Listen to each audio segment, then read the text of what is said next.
Hello, അമ്മ മനസ്സിൻ്റെ പുതിയൊരു എപ്പിസോഡിലേക്ക് എല്ലാവർക്കും സ്വാഗതം. ചാനൽ ആദ്യമായിട്ട് കാണുന്നവരാണെങ്കിൽ ഒന്ന് സബ്സ്ക്രൈബ് ചെയ്തിട്ട് ലൈക്ക് ചെയ്യണേ. അപ്പോൾ വാസുവിനോട് ജാനകി പറയുന്നുണ്ട്, എനിക്ക് മറ്റാരും വേണ്ട, നിങ്ങൾ മാത്രം മതി. നിങ്ങളെ എൻ്റെ അടുത്തു നിന്നും പിരിക്കാൻ വേണ്ടിയിട്ട് ആ ചന്ദ്രിക ശ്രമിക്കുന്നത് നോക്കൂ. അവളോട് ഒരു കാലത്തും ഞാൻ ക്ഷമിക്കില്ല. ചന്ദ്രിക എന്നല്ല, ആര് നിങ്ങളെ കൊണ്ട് മോശമായിട്ട് പറഞ്ഞാലും ഞാൻ ഒരു കാലത്തും അതൊന്നും വിശ്വസിക്കില്ല. നിങ്ങളെ ഞാൻ എൻ്റെ ദൈവത്തെ പോലെയാണ് കാണുന്നത്. അപ്പോൾ വാസു പറയുന്നുണ്ട്, എന്തിനാ ജാനകി ഇങ്ങനെ വലിയ വലിയ കാര്യങ്ങളൊക്കെ സംസാരിക്കുന്നത്? നിന്നെ ഞാൻ പ്രണയിച്ചാണ് വിവാഹം ചെയ്തത്. ആ ഒരു കാലത്ത് ഞാൻ നിന്നെ എത്രത്തോളം പ്രണയിച്ചിട്ടുണ്ടോ ഇപ്പോഴും ഞാൻ നിന്നെ അതുപോലെ തന്നെ പ്രണയിക്കുന്നുണ്ട്.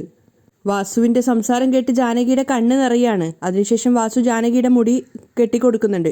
പിന്നെ അയാൾ കൊണ്ടുവന്ന മുല്ലപ്പൂ എടുത്തിട്ട് ജാനകിയുടെ തലയിൽ വെച്ച് കൊടുക്കുകയാണ്. അതൊക്കെ കാണുന്ന സമയത്ത് ജാനകിക്ക് വല്ലാത്ത സന്തോഷം തോന്നുകയാണ്. തൻ്റെ ഭർത്താവ് തന്നെ അത്രയേറെ സ്നേഹിക്കുന്നുണ്ടല്ലോ എന്ന് ആലോചിച്ചിട്ട്. ജാനകിയുടെ തലയിൽ വാസു മുല്ലപ്പൂ വെച്ചുകൊണ്ടിരിക്കുമ്പോഴാണ് സിദ്ധു അതുവഴി പാസ് ചെയ്ത് വരുന്നത്. അപ്പോൾ അവരുടെയുള്ള ശബ്ദം കേട്ടിട്ട് സിദ്ധു അങ്ങോട്ടേക്ക് നോക്കുകയാണ്. അപ്പോൾ അച്ഛൻ അമ്മയുടെ തലയിൽ പ്രണയത്തോടെ മുല്ലപ്പൂ ഒക്കെ വെച്ചു കൊടുക്കുന്നത് കാണുന്നുണ്ട്. അപ്പോൾ സിദ്ധു ചിന്തിക്കുകയാണ്, അമ്മയുടെ മേൽ ഇത്രയധികം സ്നേഹമുള്ള അച്ഛൻ എന്തിനായിരിക്കും ജ്യോതിക്ക് ഫ്ലാറ്റ് വാങ്ങിക്കൊടുത്തത്? ജ്യോതിയെ ഫ്രണ്ട് എന്നാണല്ലോ അച്ഛൻ പറഞ്ഞത്. ഫ്രണ്ടിന് ഫ്ലാറ്റ് വാങ്ങിക്കൊടുക്കാൻ മാത്രം അവർക്കിടയിൽ എന്തായിരിക്കും ഉണ്ടാവുക? അച്ഛനും ജ്യോതിക്കും ഇടയിലുള്ള ബന്ധം എന്താണെന്ന് ആദ്യം കണ്ടുപിടിക്കണം. അച്ഛൻ അമ്മയോടുള്ള ആ ഒരു പ്രണയത്തെപ്പോലും ഇപ്പോൾ സിദ്ധു സംശയത്തോടെ തന്നെയാണ് കാണുന്നത്. അവൻ ആ ഒരു തീരുമാനത്തോടെയാണ് അവിടുന്ന് പോകുന്നതും. ആ സമയം കൊണ്ട് ജാനകിയുടെ തലയിൽ വാസു മുല്ലപ്പൂ വെച്ചു കൊടുത്തിട്ടുണ്ടായിരുന്നു. ജാനകിയാണെങ്കിൽ വാസുവിൻ്റെ ഒരു കള്ളത്തരവും മനസ്സിലാവാതെ അയാൾ ആത്മാർത്ഥമായി സ്നേഹിച്ചുകൊണ്ടേയിരിക്കുകയാണ്. വാസു അതിനുശേഷം പൊട്ടെടുത്തിട്ട് ജാനകിയുടെ നെറ്റിയിൽ വെച്ചു കൊടുക്കുകയാണ്. അതിനുശേഷം ഒരു കൊച്ചുകുട്ടിയോട് പറയുന്നത് പോലെ കണ്ണാടി എടുത്തിട്ട് ജാനകിയുടെ മുന്നിൽ കൊണ്ടുപോയിട്ട് പറയുന്നുണ്ട്, ജാനകി ഇപ്പോൾ നീ എത്രത്തോളം സുന്ദരിയാണെന്ന് നോക്ക്. ജാനകി കണ്ണാടി നോക്കിയിട്ട് പുഞ്ചിരിക്കുകയാണ്. അതിനുശേഷം വാസുവിനോട് പറയുന്നുണ്ട്, എഴുന്നേറ്റ് നടക്കാൻ പോലും സാധിക്കാത്ത ഞാൻ ഒരു കുറവും ഇല്ലാതെ സന്തോഷത്തോടെ ജീവിക്കുന്നുണ്ടെങ്കിൽ അതിനൊരേ ഒരു കാരണമേ ഉള്ളൂ, അത് നിങ്ങളാണ്. നിങ്ങളുടെ ഈ ഒരു സ്നേഹവും ഈ ഒരു ശ്രദ്ധയൊക്കെയാണ് ഞാൻ ഇപ്പോഴും ജീവനോടെ ഇരിക്കുന്നതിൻ്റെ കാരണം. നിങ്ങൾ ജീവനോടെ ഉള്ളിടത്തോളം കാലം എനിക്കൊരു കുറവും ഉണ്ടാവില്ല. ജാനകി മനസ്സിൽ തട്ടിയാണ് വാസുവിനോട് പറയുന്നത്. അപ്പോൾ വാസു അത് കേട്ട് പുഞ്ചിരിക്കുന്നുണ്ട്. പക്ഷെ ആ സമയം തന്നെ അയാളുടെ മനസ്സിൽ ചിന്തിക്കുകയാണ്, നിന്നെപ്പോലെ പറ്റിക്കപ്പെടാൻ ആളുള്ളിടത്തോളം കാലം എന്നെപ്പോലുള്ളവർക്ക് ഒരു പ്രശ്നവും ഉണ്ടാവില്ല. വാസുവിൻ്റെ മനസ്സിൽ എന്താ പറയുന്നത് പോലും മനസ്സിലാക്കാതെ ജാനകി അയാളെ പ്രണയത്തോടെ നോക്കുകയാണ്. അപ്പോൾ വാസു പറയുന്നുണ്ട്, ശരി ജാനകി, എനിക്ക് ഓഫീസിൽ പോകാൻ സമയമായി, ഞാൻ പോട്ടെ എന്ന് പറഞ്ഞിട്ട് തോർത്തെടുത്തിട്ട് ജാനകിക്ക് കൊടുത്തിട്ട് അയാൾ അവിടുന്ന് പോവുകയാണ്. അയാൾ അവിടുന്ന് പോകുന്ന സമയത്ത് ജാനകിക്ക് തന്നോട് തന്നെ വല്ലാത്ത സ്നേഹം തോന്നുകയാണ്. ഇത്രയും നല്ലൊരു ഭർത്താവിനെ കിട്ടിയല്ലോ എന്നൊക്കെ വിചാരിച്ചിട്ട്. പക്ഷേ വാസു നേരെ പോയിട്ടുണ്ടായിരുന്നത് ജ്യോതിക്ക് വാങ്ങിക്കൊടുത്ത പുതിയ ഫ്ലാറ്റിലേക്കാണ്. അവിടെ ജ്യോതിയുടെ സഹോദരനും ജ്യോതിയും ഉണ്ടായിരുന്നു. അവിടെ പാല് കാച്ചി നടന്നുകൊണ്ടിരിക്കുകയാണ്. പാല് പൊങ്ങി വരുന്നത് കണ്ടപ്പോൾ ജ്യോതി രണ്ടുപേരെയും നോക്കിയിട്ട് പുഞ്ചിരിക്കുകയാണ്. അപ്പോൾ അവളുടെ ഏട്ടൻ അവളോട് പറയുന്നുണ്ട്, പാല് പൊങ്ങി വന്നു മോളെ, ഇനി നിന്റെ ജീവിതത്തിലെല്ലാം നല്ലതേ നടക്കുള്ളൂ. നീ ആഗ്രഹിച്ചതുപോലെ നിനക്ക് വലിയൊരു വീട് കിട്ടി. ഇനി എത്രയും പെട്ടെന്ന് വാസുവിനെ കല്യാണം ചെയ്ത് എല്ലാ അധികാരത്തോടെയും അവൻ്റെ ഭാര്യയായിട്ട് ജീവിക്കാൻ നോക്ക്. അത് കേട്ടതും വാസു ചെറുതായിട്ടൊന്നും ഞെട്ടുന്നുണ്ട്. പക്ഷേ ജ്യോതി ഏട്ടനും സ്നേഹത്തോടെ പരസ്പരം നോക്കുകയാണ്. അതിനുശേഷം ജ്യോതി ഏട്ടൻ്റെ അനുഗ്രഹം വാങ്ങിക്കുന്നുണ്ട്.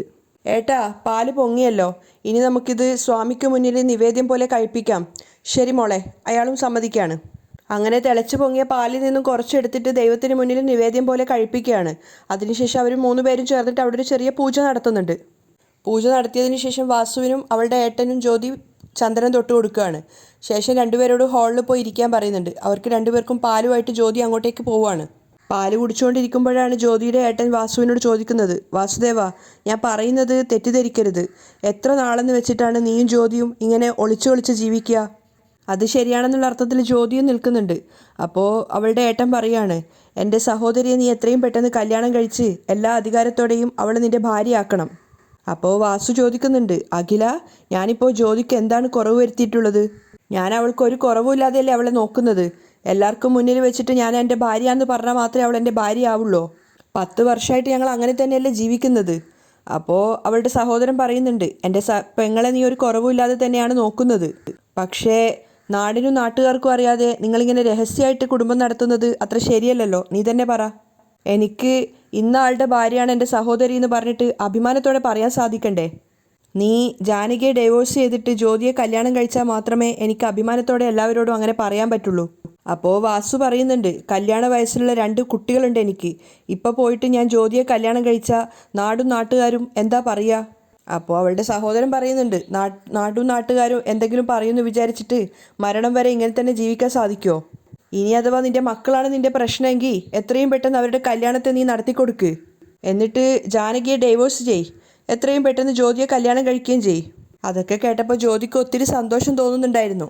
അപ്പോൾ ജ്യോതിയുടെ സഹോദരൻ പറയുന്നുണ്ട്, അതിനുശേഷം ജ്യോതിയുടെ കൂടെ നീ സന്തോഷത്തോടെ ജീവിക്കേ. അപ്പോഴേക്കും അയാളുടെ ഫോൺ റിങ് ചെയ്തിട്ടുണ്ടായിരുന്നു. ഓഫീസിൽ നിന്നാണ് വിളിച്ചിട്ടുണ്ടായിരുന്നത്. എത്രയും പെട്ടെന്ന് അങ്ങോട്ടേക്ക് പോകാൻ പറഞ്ഞതുകൊണ്ട് തന്നെ കോള് കട്ടായതിനു ശേഷം ജ്യോതിയോടും വാസുദേവനോട് യാത്ര ചോദിച്ചിട്ട് അയാൾ അവിടുന്ന് പോവുകയാണ്. ആ സമയത്ത് വാസുദേവൻ ദേഷ്യത്തോട് ജ്യോതിയോട് പറയുന്നുണ്ട്, നിന്റെ ഏട്ടൻ വായിക്ക് വന്നതുപോലെയൊക്കെ തോന്നിയിട്ട് പറഞ്ഞിട്ടങ്ങ് പോയി. പക്ഷേ എൻ്റെ അടുത്തുനിന്ന് ആലോചിച്ചാൽ മാത്രമേ പറഞ്ഞതിൽ എത്രത്തോളം ബുദ്ധിമുട്ടുണ്ടെന്നുള്ളത് മനസ്സിലാവുള്ളൂ. അപ്പോൾ ജ്യോതി പറയാണ്, എന്തെങ്കിലുമൊക്കെ പറഞ്ഞിട്ട് ഈ വിഷയം അവസാനിപ്പിക്കാൻ നോക്ക്. പിന്നെ എനിക്കൊരു കാര്യം പറയാനുണ്ട്, ഞാൻ ഇന്ന് വളരെയേറെ സന്തോഷത്തിലാണ്. നമുക്കൊരു സിനിമക്ക് പോയാലോ? അപ്പോൾ വാസുദേവൻ ഇങ്ങനെ ഒന്നും മിണ്ടാതെ ആലോചിക്കുകയാണ്. അപ്പം അത് കണ്ടിട്ട് ജ്യോതി പറയുന്നുണ്ട്, എന്താ ഏട്ടാ, നമ്മളെന്താ ദിവസവും സിനിമയ്ക്ക് പോകുന്നുണ്ടോ? വല്ലപ്പോഴും അല്ലേ ചോദിക്കുന്നുള്ളൂ, കൂട്ടിയിട്ട് പോയേട്ടാ. അപ്പോൾ വാസു പറയുന്നുണ്ട്, ശരി, ഞാൻ ടിക്കറ്റ് ബുക്ക് ചെയ്യാം, വൈകുന്നേരം നമുക്ക് പോവാം. അപ്പോൾ ജ്യോതി സന്തോഷത്തോടെ ചോദിക്കുന്നുണ്ട്, ഇന്ന് എന്താ ഉച്ചയ്ക്ക് ഭക്ഷണം വേണ്ടത്? നിന്റെ മനസ്സിൽ എന്താണോ തോന്നുന്നത് അത് നീ ഉണ്ടാക്കിക്കോ. ഞാൻ പോയിട്ട് ജാനകിയോട് ഇന്ന് രാത്രി ഞാൻ ലേറ്റായിട്ടേ വരുള്ളൂ എന്ന് ജസ്റ്റ് ഒന്ന് വിളിച്ചു പറയട്ടെ. ജ്യോതി വളരെയധികം സന്തോഷത്തിലാണ് ഉണ്ടായിരുന്നത്. അതേസമയം മേഘയുടെ ക്യാബിനിലിരുന്ന് സംസാരിക്കുകയാണ് മേഘയും മനോഹരനും കൂടെ. അങ്ങോട്ടേക്കാണ് ചന്ദ്രിക കയറി വരുന്നത്. മനോഹരനെ കാണുമ്പം തന്നെ ചന്ദ്രികയ്ക്ക് കലി വരുന്നുണ്ടായിരുന്നു. പക്ഷെ ഒന്നും മിണ്ടാതെ അവളുടെ സീറ്റിൽ പോയി ഇരിക്കുകയാണ്. അവർ രണ്ടുപേരും ചന്ദ്രികയെ തന്നെ നോക്കിക്കൊണ്ട് നിൽക്കുന്നുണ്ട്. ചന്ദ്രിക ഇരുന്നതിന് തൊട്ട് പിന്നാലെ തന്നെ ഒരു സ്റ്റാഫ് വന്നിട്ട് പറയുന്നുണ്ട്, മനീഷ് ചന്ദ്രികയെ കാണാൻ വേണ്ടി വന്നിട്ടുണ്ട്. അപ്പോൾ ചന്ദ്രിക അയാളോട് തൻ്റെ ക്യാബിനിലേക്ക് വരാൻ വേണ്ടിയിട്ട് അനുവാദം കൊടുക്കുകയാണ്. ഇവളെന്തിനായിരിക്കും മനീഷിനെ ഇങ്ങോട്ടേക്ക് വിളിച്ചു വരുത്തിയെന്നൊക്കെ മേഘ ഇങ്ങനെ ദേഷ്യത്തോടെ ചിന്തിക്കുകയാണ്. അപ്പോഴേക്കും മനീഷ് വന്നിട്ട് ചന്ദ്രികയ്ക്ക് മുന്നിലായിട്ട് അവിടെ ഇരിക്കുന്നുണ്ട്. അപ്പോൾ അവനടുത്ത് വന്നിരുന്ന സമയത്ത് ചന്ദ്രിക ചോദിക്കുന്നുണ്ട്, എല്ലാ കാര്യങ്ങളും സിദ്ധു സാർ പറഞ്ഞിട്ടുണ്ടാവുമല്ലോ അല്ലേ? അതേ ചന്ദ്രിക, എല്ലാ കാര്യങ്ങളും സിദ്ധു സാർ പറഞ്ഞിട്ടുണ്ട്. മനീഷും പുഞ്ചിരിച്ചുകൊണ്ട് പറയാണ്. അപ്പോൾ ചന്ദ്രിക പറയുന്നുണ്ട്, നാളെ തൊട്ട് നിങ്ങൾക്ക് എൻ്റെ കമ്പനിയിൽ ജോയിൻ ചെയ്യാം. അത് കേട്ടതും മേഘ ശരിക്കും ഞെട്ടിയിട്ടുണ്ടായിരുന്നു. ഒരുപാട് നന്ദിയുണ്ട് ചന്ദ്രിക, മനീഷ് അവളോട് പറയാണ്. അപ്പോൾ ചന്ദ്രിക പറയാണ്, നിങ്ങൾ HR-നെ പോയി കണ്ടാൽ മതി, ഞാൻ അദ്ദേഹത്തെ കോൾ ചെയ്തിട്ട് പറഞ്ഞോളാം. ശരി. മനീഷ് എഴുന്നേറ്റിട്ട് പുറത്തേക്ക് പോവുകയാണ്. ആ സമയത്ത് അവൻ മേഘയും മനോഹരനെ ഒന്ന് നോക്കുന്നുണ്ട്. അതുമാത്രമല്ല, ഡോറ് തുറന്നതിന് ശേഷം ആ മേഘയെ ഒന്ന് നോക്കിയിട്ടാണ് പോകുന്നത്. മനീഷ് പുറത്തിറങ്ങിയതിന് ശേഷം ചന്ദ്രിക HR-നെ കോൾ ചെയ്തിട്ട് പറയുന്നുണ്ട്, മനീഷ് എന്നൊരാൾ അങ്ങോട്ടേക്ക് വരുന്നുണ്ട്, അയാൾക്ക് അപ്പോയിൻമെൻറ്റ് ലെറ്റർ കൊടുത്തേക്കണം. അപ്പോൾ തന്നെ മനോഹരൻ മേഘയോട് പറയുന്നുണ്ട്, കണ്ടില്ലേ മേഘ, നിനക്ക് മനീഷ് ശത്രുവാണെന്ന് അറിഞ്ഞിട്ടും മനഃപൂർവ്വം ചന്ദ്രിക അവനെ ജോലിക്കെടുത്തതാണ്. ചന്ദ്രിക അതൊന്നും വകവെക്കാതെ അവളുടെ മുന്നിലിരിക്കുന്ന ഫയൽ തുറന്നു നോക്കുന്നുണ്ടായിരുന്നു. അപ്പോൾ മേഘ ചോദിക്കുന്നുണ്ട്, എന്താ ചന്ദ്രിക, എന്താ നിന്റെ പ്രശ്നം? എന്തിനാ ഇപ്പോൾ മനീഷിനെ നിന്റെ കമ്പനിയിൽ നീ ജോലിക്കെടുത്തത്? അപ്പോൾ ചന്ദ്രിക പറയുന്നുണ്ട്, മനീഷ് വളരെയധികം വിശ്വസ്തനായൊരു വ്യക്തിയാണ്. അയാളെപ്പോലെ സത്യസന്ധനായൊരു വ്യക്തി എൻ്റെ കമ്പനിയിൽ ജോലി ചെയ്യുന്നത് എനിക്ക് ഒരുപാട് ഉപകാരം ഉണ്ടാക്കുമെന്ന് എനിക്ക് തോന്നി, അതുകൊണ്ടാണ് ജോലിക്കെടുത്തത്. അപ്പോൾ മേഘ ദേഷ്യത്തോടെ പറയുന്നുണ്ട്, മനീഷിനെ ഒന്നും നീ നിൻ്റെ കമ്പനിയിൽ ജോലിക്കെടുക്കാൻ പാടില്ല. ആദ്യം നിൻ്റെ കമ്പനിയിൽ ജോലിയില്ലെന്ന് പറഞ്ഞിട്ട് അവനെ നിൻ്റെ കമ്പനിയിൽ നിന്ന് പറഞ്ഞു വിടാൻ നോക്ക്. അപ്പോൾ ചന്ദ്രികയും ദേഷ്യത്തോടെ ചോദിക്കുകയാണ്, ഞാൻ എൻ്റെ കമ്പനിയിൽ അവനെ ജോലിക്കെടുത്തതിന് നിനക്കെന്താ പ്രശ്നം? ആവശ്യമില്ലാതെ എൻ്റെ കാര്യത്തിൽ തലയിടരുത്. അപ്പോൾ മേഘയ്ക്കും ദേഷ്യം വരികയാണ്. അപ്പോൾ മനോഹരൻ ചന്ദ്രികയോട് പറയുന്നുണ്ട്, ഏയ്, ആരോട് എന്താ സംസാരിക്കുന്നത് നീ? വന്ന് നിൻ്റെ സംസാരം ഇപ്പോൾ വല്ലാതെ ഓവറാവുന്നുണ്ട്. അപ്പോൾ ചന്ദ്രികയും പറയുന്നുണ്ട്, ആവശ്യമില്ലാതെ എൻ്റെ വഴിയിൽ നിങ്ങളാണ് കയറി വരുന്നത്, അതുകൊണ്ട് നിങ്ങൾ ശ്രദ്ധിച്ചാൽ നല്ലതാ. അപ്പോൾ മേഘ റിക്വസ്റ്റ് ചെയ്യുന്ന രീതിയിൽ പറയുന്നുണ്ട്, ഇങ്ങോട്ട് നോക്ക് ചന്ദ്രിക, എനിക്ക് മനീഷിനെ കാണുന്നത് തന്നെ ഇഷ്ടമല്ല. ദയവ് ചെയ്ത് നിൻ്റെ ഓഫീസിൽ അവനെ ജോലിക്കെടുത്തിട്ട് ദിവസവും എനിക്ക് അവനെ കാണാനുള്ളൊരു അവസരം നീയായിട്ട് ഉണ്ടാക്കരുത്. ഇവിടെ അല്ലെങ്കിൽ എന്താ, അവന് വേറെ ജോലി കിട്ടില്ലേ, അവൻ വേറെ എവിടെയെങ്കിലും പോയി ജോലി ചെയ്യട്ടെ. ഇവിടെ എനിക്ക് അവനെ കാണുന്നതേ ഇഷ്ടമല്ല. അപ്പോൾ ചന്ദ്രിക തിരിച്ച് മേഘയോട് ചോദിക്കുന്നുണ്ട്, നീ പറഞ്ഞു എന്ന് വെച്ചിട്ട് ഞാനത് അനുസരിക്കണോ? മേഘ ആകെ ഡിസ്റ്റർബ്ഡ് ആവുകയാണ്. അവൾ മനോഹരനെ നോക്കുന്നുണ്ട് സങ്കടത്തോടെ. അപ്പോൾ ചന്ദ്രിക വെല്ലുവിളിച്ചുകൊണ്ട് പറയുന്നുണ്ട്, മനീഷ് ഇവിടെ തന്നെ ജോലി ചെയ്യും. മേഘ മനോഹരനോട് പറയാണ്, നോക്കങ്കിൾ, എത്രത്തോളം അഹങ്കാരത്തോടെ ഇവൾ സംസാരിക്കുന്നതെന്ന്. അപ്പോൾ മനോഹരൻ ചന്ദ്രികയെ ഭീഷണിപ്പെടുത്തുകയാണ്, നീ എന്താ അധികമായിട്ട് സംസാരിക്കുന്നത്? മനീഷിനെ ഇവിടെ ജോലിക്കെടുക്കരുതെന്ന് മേഘ പറഞ്ഞിട്ടുണ്ടെങ്കിൽ ജോലിക്കെടുക്കരുത്. ഇങ്ങോട്ട് നോക്ക്, മേഘ പറയുന്നത് അനുസരിച്ചോ, ഇല്ലെങ്കിൽ ഇവിടെ നടക്കുന്നത് തന്നെ വേറെ ആയിരിക്കും. അയാളുടെ ഭീഷണിക്ക് പുല്ലുവില കൊടുത്തുകൊണ്ടാണ് ചന്ദ്രിക അയാളെ തന്നെ നോക്കി നിൽക്കുന്നത്. അപ്പോഴാണ് അവിടെയുള്ള സംസാരം കേട്ടുകൊണ്ട് സിദ്ധു അങ്ങോട്ടേക്ക് വന്നത്. സിദ്ധു കയറി വരുമ്പോൾ തന്നെ അവന് നല്ല ദേഷ്യം ഉണ്ടായിരുന്നു. സിദ്ധുവിനെ കണ്ടപ്പോൾ ചന്ദ്രികയും മേഘയും അങ്ങോട്ടേക്ക് നോക്കുകയാണ്. അവർ രണ്ടുപേരും നോക്കുന്ന കണ്ടപ്പോൾ മനോഹരനും നോക്കുന്നുണ്ട്. സിദ്ധുവിനെ കണ്ടപ്പോൾ ചെറുതായിട്ട് മനോഹരന് ഒരു പേടി തട്ടിയിട്ടുണ്ടായിരുന്നു. സിദ്ധു നേരെ വന്നിട്ട് ചന്ദ്രികയോട് ചോദിക്കുന്നുണ്ട്, ഇവിടെ എന്താ പ്രശ്നം? മനീഷിനെ ഞാനിവിടെ ജോലിക്കെടുക്കരുതെന്ന് പറഞ്ഞിട്ട് ഇവർ രണ്ടുപേരും പ്രശ്നം ഉണ്ടാക്കുകയാണ്. അത് കേട്ട് സിദ്ധു പരിഹാസത്തോടെ അവരെ രണ്ടുപേരെയും നോക്കിയിട്ട് ചന്ദ്രികയോട് ചോദിക്കുന്നുണ്ട്, ആര്, ഇവർ രണ്ടുപേരുമോ? അതെ. അപ്പോൾ സിദ്ധു മനോഹരനോട് ചോദിക്കുന്നുണ്ട്, എന്താ മനോഹര, ഞാൻ ഇങ്ങോട്ടേക്ക് വരുന്നതിന് മുന്നേ മനീഷിനെ ഇവിടെ ജോലിക്കെടുത്തു കഴിഞ്ഞാൽ ഇവിടെ നടക്കുന്നത് തന്നെ വേറെയാണെന്നൊക്കെ നീ ചന്ദ്രികയെ വരട്ടുന്നത് കേട്ടല്ലോ. മനോഹരൻ പേടിയോടെ നിൽക്കുകയാണ്. അപ്പോൾ സിദ്ധു പറയുന്നുണ്ട്, പറ, നേരത്തെ പറഞ്ഞ പോലെ ഒന്നുകൂടെ പറ, കേൾക്കട്ടെ, പറ. അപ്പോൾ ചന്ദ്രികയും മനോഹരനോട് പറയുന്നുണ്ട്, ഹലോ, പറ, നേരത്തെ പറഞ്ഞതുപോലെ നടക്കുന്നതേ വേറെയെന്ന് ഒന്നുകൂടെ പറ. മനോഹരൻ പേടിച്ച് വിറച്ചിട്ടാണ് ഇരിക്കുന്നത്. അപ്പോൾ ചന്ദ്രിക പരിഹാസത്തോടെ പറയുന്നുണ്ട്, എന്താ നടക്കാൻ പോകുന്നതെന്ന് സിദ്ധു സാറിനോട് കൂടെ ഒന്ന് പറഞ്ഞു കൊടുക്ക്. മേഘയും പ്രത്യേകിച്ചൊന്നും പറയാനാവാതെ നിൽക്കുകയാണ്. അപ്പോൾ മനോഹരൻ വേഗം മേഘയോട് പറയുന്നുണ്ട്, മേഘ, അങ്ങനെയാണെങ്കിൽ അങ്കിൾ പോട്ടെ മോളെ. അയാൾ അവിടുന്ന് എഴുന്നേറ്റ സമയത്ത് മേഘ പറയുന്നുണ്ട്, അങ്കിൾ, നിങ്ങൾ എങ്ങോട്ടേക്കാണ് പോകുന്നത്? നിങ്ങളിവിടെ ഇരിക്കാൻ നോക്ക്. മനോഹരൻ പേടിയോടെയാണ് നിൽക്കുന്നത്. തൊട്ട് പിന്നിൽ തന്നെ സിദ്ധു നിൽക്കുന്നുണ്ട്. അപ്പോൾ സിദ്ധു മേഘയോട് പറയുന്നുണ്ട്, ഏയ്, അയാൾ പോട്ടെ എന്നല്ലേ ചോദിക്കുന്നത്, അയാളെ പോകാൻ അനുവദിക്ക്. അപ്പോൾ മേഘയ്ക്കും വാശിയായി. മേഘ മനോഹരനോട് പറയുന്നുണ്ട്, അങ്കിൾ, നിങ്ങളിവിടെ ഇരിക്കാൻ നോക്ക്. അപ്പോൾ സിദ്ധു തമാശയായിട്ട് പറയാണ്, നീ പറഞ്ഞു എന്ന് കരുതി മനോഹരൻ ഇരിക്കാൻ പോകുന്നതാണോ നീ വിചാരിച്ചത്? എവിടെ കാണട്ടെ, അവൻ ഇരിക്കുന്നത് എനിക്കൊന്ന് കാണണമല്ലോ. സിദ്ധു ഷർട്ടിൻ്റെ കൈയൊക്കെ തെരുത്ത് കയറ്റുന്നുണ്ടായിരുന്നു. അത് കണ്ടപ്പോൾ മനോഹരൻ പേടിച്ച് നിൽക്കുകയാണ്. അയ്യോ, മേഘയുടെ സംസാരം കേട്ട് ഇവിടെ ഇരുന്ന് കഴിഞ്ഞാൽ ഇവനെൻ്റെ നെഞ്ചടിച്ച് പരിപ്പളക്കും. ഇവിടുന്ന് എങ്ങനെയെങ്കിലും എസ്കേപ്പ് ആവണം. ദൈവമേ, എന്നെ എങ്ങനെയെങ്കിലും ഒന്ന് രക്ഷപ്പെടുത്തി തരണേ. മനോഹരൻ ഇങ്ങനെ പേടിയോടെ നിൽക്കുകയാണ്.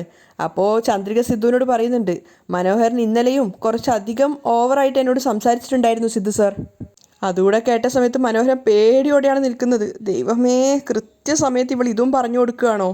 അപ്പോൾ സിദ്ധു മനോഹരനോട് ചോദിക്കുന്നുണ്ട്, ഓ, അങ്ങനെയാണോ മനോഹര?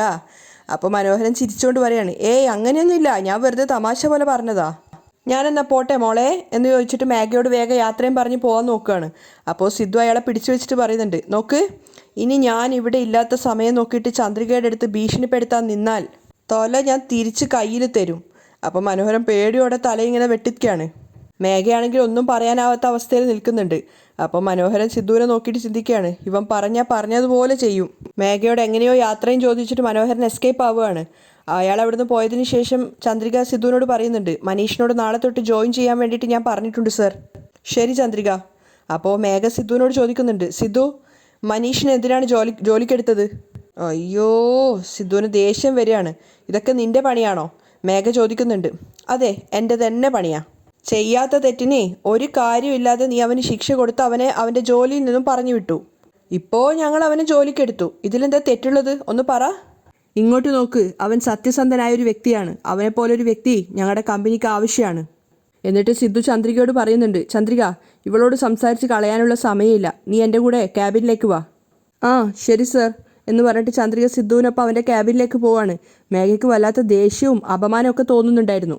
ജ്യോതിയുടെ പുതിയ ഫ്ലാറ്റിലാണ് വാസു ഉണ്ടായിരുന്നത്. അവർ രണ്ടുപേരും ബെഡ്റൂമിൽ ഇരിക്കുന്ന സമയത്ത് ജ്യോതി വാസുവിന് ആപ്പിളൊക്കെ കട്ട് ചെയ്ത് കൊടുക്കുകയാണ്. അപ്പോൾ വാസു ചിരിച്ചുകൊണ്ട് ചോദിക്കുന്നുണ്ട്, ഇതെന്താ പതിവില്ലാതെ ആപ്പിളൊക്കെ കട്ട് ചെയ്ത് തരുന്നത്? നിങ്ങൾ എനിക്ക് വേണ്ടി ഇത്രയും സ്നേഹത്തോടെ ഇതൊക്കെ ചെയ്തു തരുമ്പോൾ എനിക്കൊരു ആപ്പിൾ പോലും കട്ട് ചെയ്ത് തരാൻ പാടില്ലേ എന്ന് തിരിച്ച് ജ്യോതി ചോദിക്കുന്നുണ്ട്. അപ്പോൾ വാസു ചിരിച്ചുകൊണ്ട് പറയാണ്, അങ്ങനെയല്ല, എന്തെങ്കിലും ഒരു കാരണം കാണും, അതുകൊണ്ട് ചോദിച്ചതാ. അത് പിന്നെ ഇന്നലെ ഞാൻ പറഞ്ഞപ്പോൾ തന്നെ നിങ്ങൾ എന്നെ തിയേറ്ററിലും ബീച്ചിലും ഒക്കെ കൂട്ടിക്കൊണ്ടുപോയി, മാളിൽ കൂട്ടിക്കൊണ്ടുപോയി ഞാൻ പറഞ്ഞതൊക്കെ എനിക്ക് വാങ്ങിത്തന്നു. ഇത്രയും പ്രണയത്തോടെ നിൽക്കുന്ന നിങ്ങളടുത്ത് ഇതൊക്കെ ഞാൻ ചെയ്യേണ്ടത് തന്നെയല്ലേ?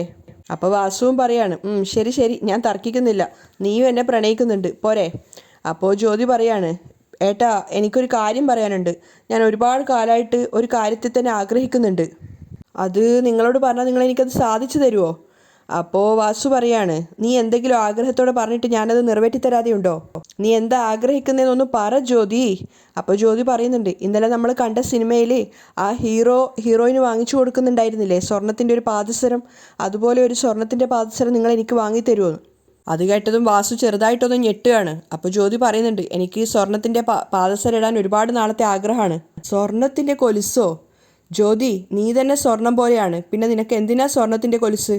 അപ്പോൾ ജ്യോതി പിണങ്ങിക്കൊണ്ട് പറയാണ്, അതെ അതെ, ഇങ്ങനെ പറഞ്ഞിട്ട് എന്നെ പറ്റിച്ചോ? എനിക്കിതൊന്നും മനസ്സിലാവില്ലെന്നാണ് നിങ്ങളുടെ വിചാരം. നിങ്ങൾ ദീപാവലിക്ക് എനിക്ക് സ്വർണത്തിൻ്റെ കൊലുസ് വാങ്ങിത്തരിക തന്നെ വേണം. ജ്യോതി ചെറിയ കുട്ടികളെ പോലെ വാശി പിടിക്കുകയാണ്. അപ്പോൾ വാസുവും പിന്നെ അവസാനം സമ്മതിക്കുന്നുണ്ട്. അപ്പോഴേക്കും രണ്ടുപേരും അങ്ങോട്ടേക്ക് ജ്യോതിയുടെ വീട്ടിലേക്ക് വന്നിട്ടുണ്ടായിരുന്നു. അവർ കോളിംഗ് ബെല്ല് അടിക്കുന്ന സമയത്ത് ജ്യോതി പറയുന്നുണ്ട്, കോളിംഗ് ബെല്ല് കേട്ടു, സത്യമാണ്, നിങ്ങളെനിക്ക് വാങ്ങിത്തരും എന്നൊക്കെ പറയുകയാണ്. ശരി ശരി, നീ വന്നിട്ട് ആരാ വന്നേ നോക്ക് പോയിട്ട് എന്ന് ജ്യോതിയോട് വാസു പറയുന്നുണ്ട്. ജ്യോതി വന്ന് വാതിൽ തുറന്ന സമയത്ത്, ഞങ്ങൾ പഞ്ചായത്തിൽ നിന്നും വരുന്നതാണ്, നിങ്ങളുടെ വോട്ടർ ID പുതുക്കാനുള്ള സമയമായിട്ടുണ്ട് എന്ന് പറയുന്നുണ്ട്. അപ്പോൾ ജ്യോതിയും പറയാണ്, എൻ്റെത് പുതുക്കാനായിട്ടുണ്ടായിരുന്നു, മാത്രമല്ല ഞാൻ ഈ ഏരിയയിൽ പുതുതായിട്ട് വന്നതാണ്, അഡ്രസ്സൊക്കെ ചേഞ്ച് ചെയ്യണം. ശരി, നിങ്ങളെ ഐഡൻറ്റി കാർഡ് എടുത്തിട്ട് വരുമോ? അപ്പോൾ ജ്യോതി വേഗം പോയിട്ട് ഐഡൻറ്റി കാർഡ് കൊണ്ടുവന്നിട്ടുണ്ടായിരുന്നു. അതിലെ പേരൊക്കെ വായിച്ച സമയത്ത് തന്നെ അവർക്ക് സംശയമുണ്ട്. എന്നിട്ടും വീണ്ടും ചോദിക്കുകയാണ്, നിങ്ങളുടെ ഡീറ്റെയിൽസൊക്കെ ഒന്ന് പറഞ്ഞു തരുമെന്ന്. അപ്പോൾ ജ്യോതി പരിചയപ്പെടുത്തി കൊടുക്കുന്നുണ്ട്, അവളുടെ പേര് ജ്യോതി എന്നാണെന്നും ഹസ്ബൻഡിൻ്റെ നെയിം വാസുദേവൻ എന്നാണെന്നും. അപ്പോൾ അവർ വീണ്ടും റിപ്പീറ്റായിട്ട് ചോദിക്കുകയാണ്, വാസുദേവൻ ഹസ്ബൻഡിന് എന്താ ജോലിയെന്ന്. അപ്പോൾ ജ്യോതി അഭിമാനത്തോടെ പറയുന്നുണ്ട്, മഹേന്ദ്രൻ ഗ്രൂപ്പ്സ് ഓഫ് കമ്പനിയുടെ ഹെഡ് മാനേജറാണെന്ന്. അവർ രണ്ടുപേരും ഒരുപോലെ ഞെട്ടി നിൽക്കുന്ന സമയത്താണ് പിന്നിലായിട്ട് ഒരു ചെറുപ്പക്കാരൻ വന്നിട്ടുണ്ടായിരുന്നത്. അയാൾ ക്യാപ്പ് വെച്ചിട്ടുണ്ടായിരുന്നു, അതുകൊണ്ട് തന്നെ മുഖം കാണാൻ പറ്റുന്നുണ്ടായിരുന്നില്ല. അതാരാണെന്ന് അറിയാൻ വേണ്ടിയിട്ട് ജ്യോതി അങ്ങോട്ടേക്ക് നോക്കുന്ന സമയത്ത് ക്യാപ്പ് അയാളെടുത്ത് മുഖത്തു നിന്ന് മാറ്റുകയാണ്. അപ്പോൾ വന്നിരിക്കുന്നത് സിദ്ധാർത്ഥായിരുന്നു. സിദ്ധുവിനെ കണ്ടതും ജ്യോതി വല്ലാതെ പരിഭ്രമിച്ച് വേർക്കുന്നുണ്ടായിരുന്നു. അവൾ പേടിയോടെ അകത്തേക്ക് നോക്കുകയാണ്, കാരണം അകത്ത് വാസുദേവൻ ഉണ്ടായിരുന്നു. അപ്പോൾ സിദ്ധു അവളുടെ അടുത്ത് വന്നിട്ട് ജ്യോതിയോട് ചോദിക്കുന്നുണ്ട്, എന്താ പറഞ്ഞത്? മിസ്റ്റർ വാസുദേവൻ നിങ്ങളുടെ ഭർത്താവാണ്, അവരാണ് മഹേന്ദ്രൻ ഗ്രൂപ്പ്സ് ഓഫ് കമ്പനിയുടെ ഫിനാൻഷ്യൽ ഹെഡ് അല്ലേ? സിദ്ധാർത്ഥിൻ്റെ ചോദ്യത്തിന് മുന്നിൽ ഉത്തരം പറയാനാവാതെ പകച്ചു നിൽക്കുകയാണ് ജ്യോതി. അവിടെയാണ് ഇന്നത്തെ എപ്പിസോഡ് വൈൻഡപ്പ് ചെയ്യുന്നത്.